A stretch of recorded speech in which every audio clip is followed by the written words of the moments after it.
शिंगणापूर इथं पौष अमावस्येला होणाऱ्या यात्रेला पहाटेपासून सुरुवात झाली। या यात्रेचं महत्त्व म्हणजे गुरु 12 राशीतून भ्रमण करत असतो। गंगा नदी ही त्रिपथगामिनी आहे, परंतु भूगर्भातून वाहते म्हणून भारतात अनेक ठिकाणी नदीच्या काठावर कुंभमेळा भरत असतो।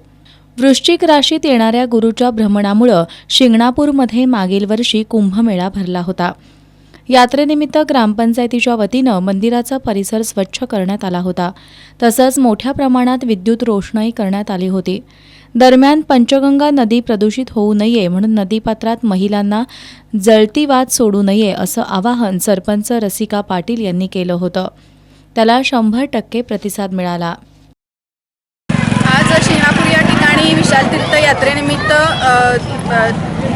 महादेवाची यात्रा भरली। त्यानिमित्त आम्ही इथं सुरक्षेसाठी पोलीस तैनात केलेले आहेत। त्याचबरोबर संध्याकाळी सांस्कृतिक कार्यक्रम किंवा विविध प्रकारच्या स्पर्धा ठेवलेल्या आहेत आणि त्यासाठीची पण सगळी सोय इथं केलेली आहे। अवजड वाहनांना बंदी केलेली आहे, कारण शनिवार रविवार विकेंड आला असल्यामुळे इथं गर्दी पाहता वाहनांची सोय ज्या त्या ठिकाणी लावण्याची आम्ही पहिल्याच सोय केलेली आहे। त्याबरोबरच स्वच्छतेचा भाग म्हटला तर दिवे सोडण्याची इथं प्रथा होती, ती यावर्षी बऱ्याच अंशी कमी केलेली आहे, कारण पंचगंगा प्रदूषण जे होते ते रोखण्यासाठी ही खबरदारी आम्ही ग्रामपंचायत मार्फत घेतली।